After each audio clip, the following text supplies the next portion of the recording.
Hello friends, welcome back to my YouTube channel Miss Smart Study. तो friends, आज की इस वीडियो में हम पढ़ने वाले हैं क्लास 12th केमिस्ट्री के मोस्ट इम्पॉर्टेंट फार्मूलाज। क्योंकि आप लोगों के कमेंट आ रहे थे कि दीदी सेकंड चैप्टर के फार्मूला कराइए या थर्ड चैप्टर के फार्मूलाज। तो मैं आज एक ही वीडियो में तीनों चैप्टर के फार्मूलाज कराने वाली हूँ। क्योंकि ये फार्मूलाज जब आप न्यूमेरिकल करोगे तो न्यूमेरिकल करते समय बहुत ही काम आने वाले हैं। क्योंकि जिनसे न्यूमेरिकल बनते हैं मैं वही फार्मूलाज लेकर आई हूँ। तो वीडियो को लास्ट तक ज़रूर देखना है, बिल्कुल स्किप नहीं करना है। क्योंकि आपकी केमिस्ट्री में तीन ही चैप्टर में न्यूमेरिकल हैं, इसलिए मैं तीनों चैप्टर के फार्मूलाज लेकर आई हूँ। तो चलिए वीडियो को स्टार्ट करते हैं। वीडियो को स्टार्ट करने से पहले वीडियो को सब्सक्राइब कर दीजिए और ज़्यादा से ज़्यादा इस वीडियो को शेयर कीजिएगा। तो चलिए स्टार्ट करते हैं। मैं इतना सारा कंटेंट आपके लिए लेकर आती हूँ, बस आप लोगों से एक काम नहीं होता है छोटा सा, ना ही लाइक करते हो ना ही सब्सक्राइब करते हो।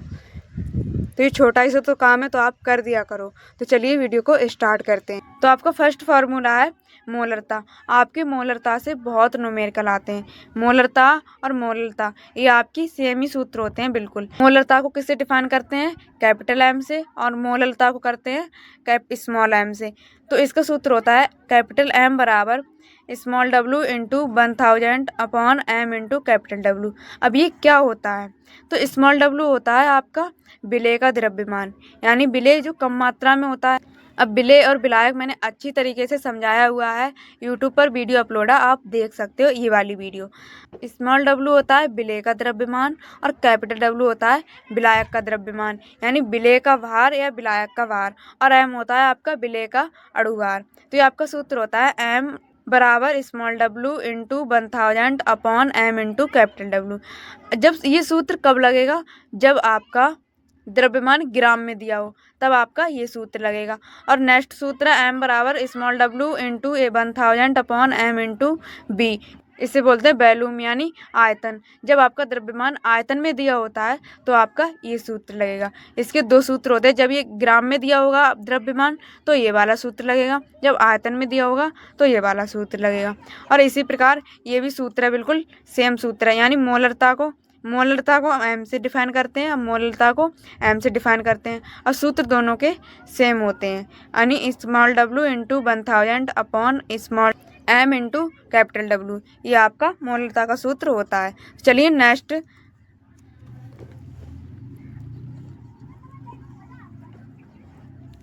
नेक्स्ट फार्मूला है आपका मोल प्रवाह। इससे भी आपका एक से दो न्यूमेरिकल बनते हैं। इसमें भी आपके दो प्रकार के सूत्र होते हैं। पहला आएगा विलायक का मोल प्रवाह और विलेय के मोल प्रवाह। यानी अगर आपको विलायक का मोल प्रवाह निकालना है तो आपको ये वाला फार्मूला लगाना है, और यदि विलेय के मोल प्रवाह निकालने हैं तो ये वाला फार्मूला लगाना है। यानी इसे विलायक का मोल प्रवाह को लिखते हैं एक्स ए से। तो इससे क्या होता है, यानी विलायक का निकालना है तो विलायक के मोल प्रवाह अपॉन विलायक के मोल प्रवाह प्लस विलेय के मोल प्रवाह। यानी विलेय को स्मॉल से लिखते हैं और विलायक को कैपिटल से लिखते हैं। और विलेय के मोल प्रवाह निकालने हैं तो क्या करेंगे, इसे एक्स बी से डिफाइन करेंगे, और ऊपर क्या आएगा विलेय के मोल प्रवाह अपॉन विलायक के मोल प्रवाह प्लस विलेय के मोल प्रवाह। और जब विलेय का मोल प्रवाह निकालना है तो ये वाला फार्मूला लगेगा, और विलेय के मोल प्रवाह निकालने हैं तो ये वाला फार्मूला लगेगा। इसी प्रकार आपका चौथा फार्मूला है और मोस्ट इम्पॉर्टेंट फार्मूला है। अभी जो बताऊंगी मैं सारे मोस्ट इम्पॉर्टेंट फार्मूलाज बताऊंगी, आप साथ में लिखते हुए चलेंगे। नेक्स्ट है आपका मोलल उन्नयन स्थिरांक। मोस्ट इम्पॉर्टेंट फार्मूला है। मोलल उन्नयन स्थिरांक को के वी से डिफाइन करते हैं। अब इसका सूत्र होता है के वी बराबर M into delta T V into capital W upon 1000 into small W. अब इसमें क्या क्या दिया है, तो इसे बोलते हैं के बी को तो बोलते हैं मोलल उन्नयन स्थिरांक, और एम क्या होता है, एम होता है विलेय का अणुभार, और डेल्टा टी वी क्वथनांक में उन्नयन, कैपिटल डब्ल्यू विलायक का भार, और स्मॉल डब्ल्यू विलेय का भार। यानी जो कम मात्रा में दिया होता है उसे स्मॉल डब्ल्यू से लिखेंगे, और जो अधिक मात्रा में दिया होता है उसे कैपिटल डब्ल्यू से लिखेंगे। और डेल्टा टी भी आपका होता है क्वथनांक में उन्नयन, और ये एम बराबर होता है अणुभार। ये आपका सूत्र हो गया। नेक्स्ट आपका बिल्कुल सेम इसी की तरह है मोलल अवनमन स्थिरांक। यानी मोलल उन्नयन स्थिरांक को के वी से लिखते हैं और मोलल अवनमन स्थिरांक को के एफ से लिखते हैं। तो के एफ बराबर होता है, बिल्कुल सेम सूत्र होते हैं। यहाँ पे बी था, KV था तो यहाँ पे KF हो जाएगा। तो KF बराबर M into delta TF into capital W upon 1000 into small w। ये दोनों सूत्र आपके सेम होते हैं। बस इतना ध्यान रखना है, मोलल उन्नयन स्थिरांक में B लगता है और अवनमन में F लगता है। बस आपको एक सूत्र याद करोगे तो आपको दोनों याद हो जाएंगे। नेक्स्ट आपका क्वथनांक में उन्नयन। क्वथनांक में उन्नयन यानी डेल्टा TB। यहाँ पे क्वथनांक में उन्नयन, अब ये इसका फॉर्मूला है डेल्टा TB। तो डेल्टा TB बराबर होता है 1000 into KV into small w upon M into capital W। अब इसमें डिफरेंस क्या है? डिफरेंस है इसमें, यानी जो 1000 थे मोलल उन्नयन स्थिरांक में और मोलल अवनमन स्थिरांक में 1000 नीचे लिखे थे, और क्वथनांक में उन्नयन या हिमांक में अवनमन में जो 1000 होंगे वो ऊपर लिखे होंगे। क्योंकि जब यानी इस प्रकार याद रखिए, यानी KV में 1000 नीचे आते हैं और TB में 1000 ऊपर आते हैं, और जब जहाँ 1000 होते हैं वहाँ पे स्मॉल w आता है, और जहाँ 1000 नहीं होते हैं वहाँ कैपिटल W आता है। क्योंकि यहाँ वैल्यू पहले से ही ज़्यादा है, जब कैपिटल W लगा देंगे तो गलत हो जाएगा।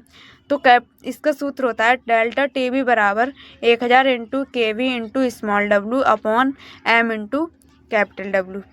ये आपका फार्मूला होता है क्वथनांक में उन्नयन। और इसी प्रकार आपका होता है क्वथनांक में अवनमन। जिस प्रकार इसका था अवनमन, इसी प्रकार क्वथनांक में अवनमन इसका भी फार्मूला होता है। तो यहाँ पे डेल्टा TB है तो डेल्टा TF हो जाएगा, यहाँ पे डेल्टा TB की जगह डेल्टा TF हो जाएगा और बिल्कुल सेम सूत्र हो जाएगा। यानी ये आपका हिमांक में अवनमन था, क्वथनांक में उन्नयन, और ये हिमांक में अवनमन। अवनमन का मतलब होता है यानी कमी। तो ये होता है आपका डेल्टा TF बराबर 1000 into KF into small w upon M into capital W। यही होता है, यानी KF मोलल अवनमन स्थिरांक, स्मॉल w विलेय का द्रव्यमान, M विलेय का अणुभार और कैपिटल W विलायक का भार। नेक्स्ट आपका क्वथनांक उन्नयन से अणुभार, यानी जब आपको डेल्टा TF या डेल्टा TB की वैल्यू दी हो और अणुभार आपसे पूछा जाए तो आपको ये वाला फार्मूला लगाना है। यानी जो M है उसे निकालना है तो वो तो इधर आ जाएगा और ये वाली चीज़ इसके स्थान पर आ जाएगी। तो वही इसमें दिया है, यानी क्वथनांक उन्नयन से अणुभार। उन्नयन क्वथनांक उन्नयन को किससे लिखते हैं? डेल्टा TB से। तो इसका सूत्र हो जाएगा M बराबर 1000 into KV into small w upon delta TB, यानी M की जगह पे डेल्टा TB आ जाएगा और M तो हमें निकालना ही है तो M यहाँ पहुँच जाएगा इंटू कैपिटल W। अब क्या डेल्टा KV बराबर होता है मोलल उन्नयन स्थिरांक, और ये होता है विलेय का भार, इसे बोलते हैं विलायक का भार, और इसे क्वथनांक में उन्नयन। नेक्स्ट आपका हिमांक अवनमन से आणविक भार। अब हिमांक अवनमन से निकालना है, यानी इस वाले फॉर्मूले से अणुभार निकालना है, तो इसमें भी वही करेंगे। M बराबर निकालना है हमें, तो M को यहाँ ले आएंगे और इसको यहाँ ले आएंगे, डेल्टा TF को यहाँ ले आएंगे। तो आपका हो जाएगा M बराबर 1000 into KF into small w upon delta TF into capital W। ये आपका फार्मूला हो जाएगा। नेक्स्ट आपका द्रव्यमान प्रतिशत। द्रव्यमान प्रतिशत से आपका क्या होगा? Small w upon capital W plus small w, यानी विलेय का भार अपॉन विलायक का भार प्लस विलेय का भार इंटू 100। तो ये आपका द्रव्यमान प्रतिशत का फॉर्मूला हो जाएगा। नेक्स्ट आपका परासरण दाब। अब परासरण दाब का सूत्र होता है पाई बराबर CST, यानी CST। अब इसमें C क्या होती है? C होती है आपकी सांद्रता, S होता है आपका एक स्थिरांक होता है जिसे गैस स्थिरांक भी बोलते हैं, और T आपका होता है टेम्परेचर। यानी C आपकी सांद्रता, S एक गैस स्थिरांक होता है और T आपका टेम्परेचर होता है। ये पाई बराबर परासरण दाब होता है। तो ये आपका सूत्र हो गया परासरण दाब का। नेक्स्ट आपका राउल्ट का नियम। राउल्ट के नियम पर भी बहुत न्यूमेरिकल आते हैं। राउल्ट का नियम क्या है? P0 minus PS upon P0 बराबर N upon N plus N। अब इसमें क्या होता है? P0 होता है विलायक का वाष्प दाब, यानी P0 विलायक का वाष्प दाब, और PS होता है विलयन का वाष्प दाब। यानी विलेय और विलायक को मिलाकर जो विलयन बनाया उस विलयन का वाष्प दाब क्या होता है? PS। और जो विलायक मिलाया, जो अधिक मात्रा में मिलाया, उसे बोलते हैं P0। तो P0 विलायक का वाष्प दाब और PS विलयन का वाष्प दाब अपॉन विलायक का वाष्प दाब बराबर विलेय के मोलों की संख्या अपॉन विलेय के मोलों की संख्या प्लस विलायक के मोलों की संख्या। ये आपका एक राउल्ट का नियम का सूत्र हो गया। इस पर भी आपके न्यूमेरिकल आते हैं।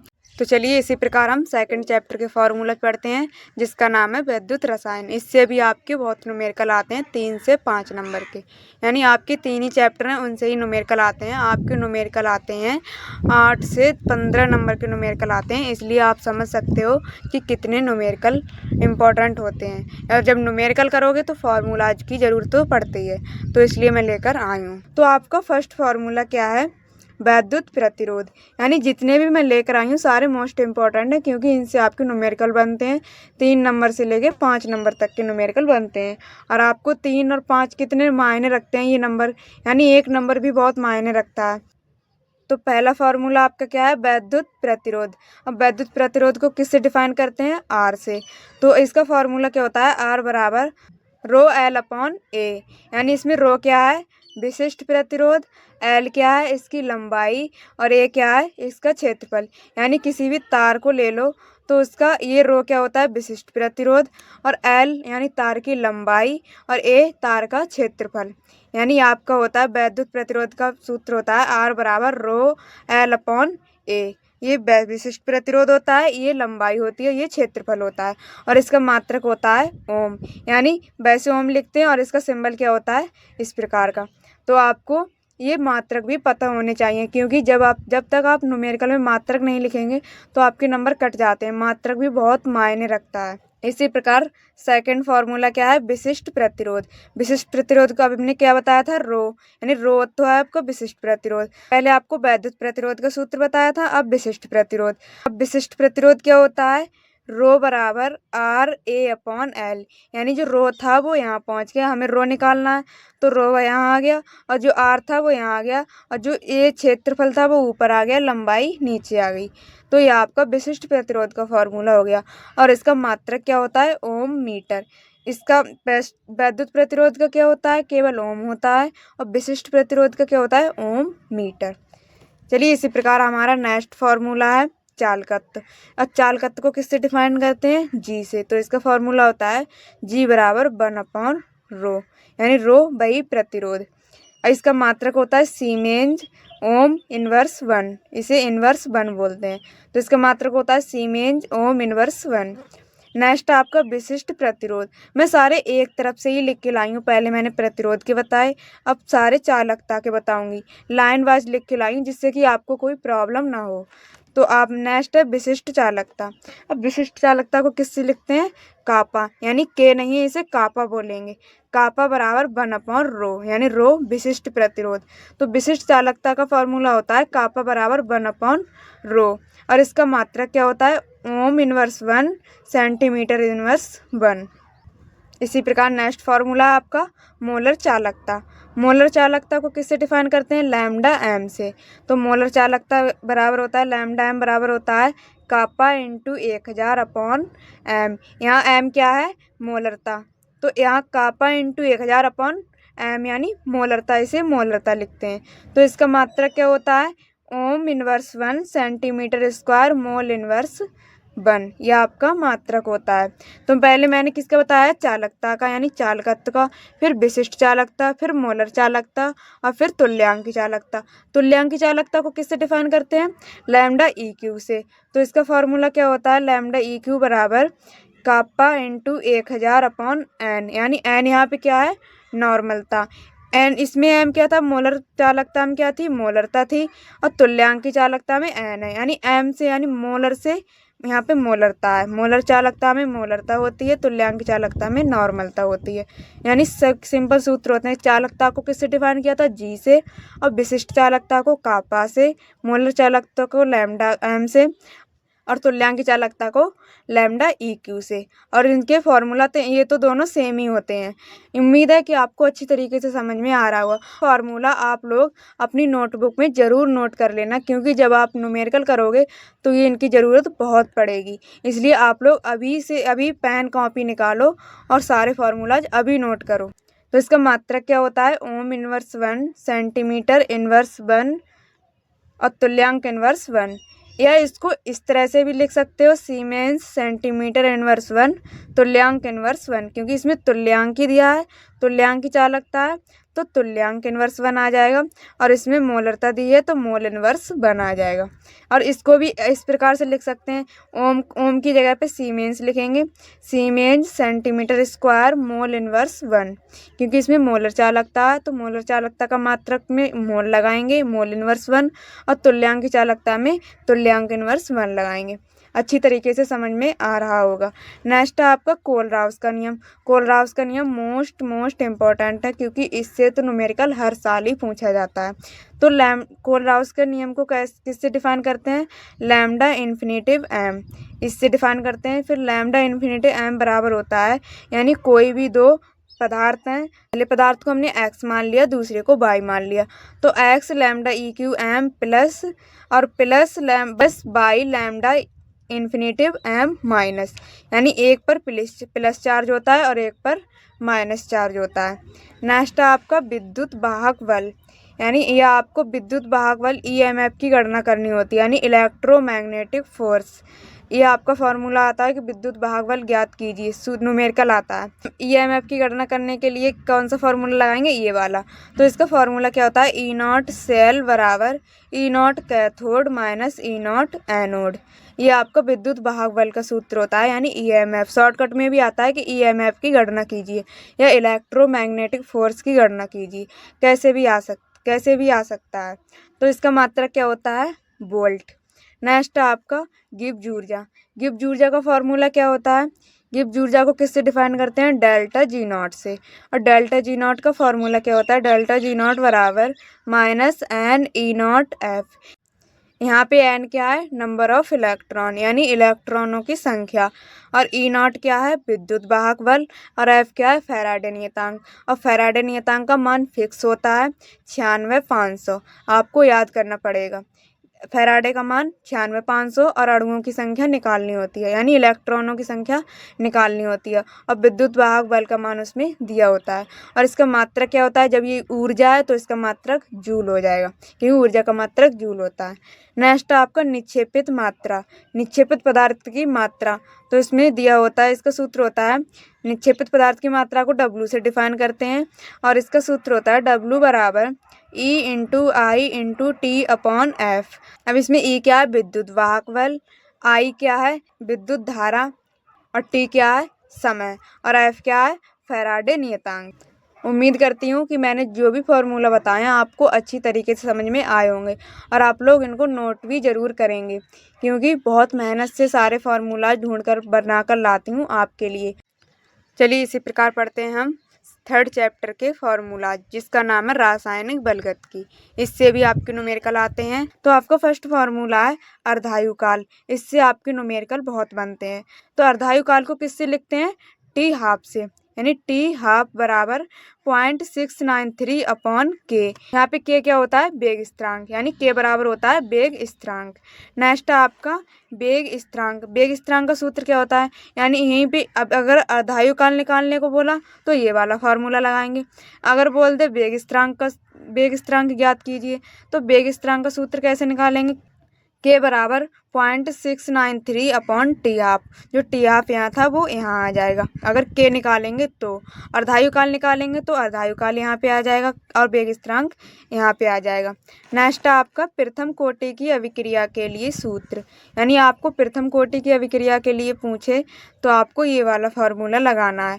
ये क्या होता है, के बराबर 2.303 अपॉन टी, टी यहाँ पे होता है समय, into log 10 a upon a minus x. ये आपका प्रथम कोटि की अभिक्रिया के लिए वेग का सूत्र होता है, यानी आपको पूछे प्रथम कोटि की अभिक्रिया निकालिए तो आपको ये वाला फार्मूला लगाना है। अर्धायुकाल पूछे तो ये वाला लगाना है, अगर वेग स्थिरांक पूछे ये वाला लगाना है। ये आपके तीन ही मोस्ट इम्पॉर्टेंट फार्मूला हैं आपकी रासायनिक बलगत की चैप्टर में, क्योंकि इनसे ही आपके न्यूमेरिकल बनते हैं। और आपके जो भी मात्रक हैं, मात्रक आपके ये मोस्ट इम्पॉर्टेंट है, क्योंकि मात्रक हर साल एक ना एक जरूर पूछा जाता है। आप प्रीवियस ईयर के किसी भी क्वेश्चन पेपर को उठाकर देखिए, जरूर पूछा जाता है, इसलिए मैं मात्रक भी लेकर आई हूँ। शून्य कोटि का मात्रक क्या होता है, मोल लीटर इनवर्स 1 समय इनवर्स 1। और दूसरा क्या होता है प्रथम कोटि का, शून्य का और प्रथम का ज़्यादा पूछा जाता है। शून्य का और प्रथम का मोस्ट इम्पॉर्टेंट है, इसलिए इनको तैयार कर लेना।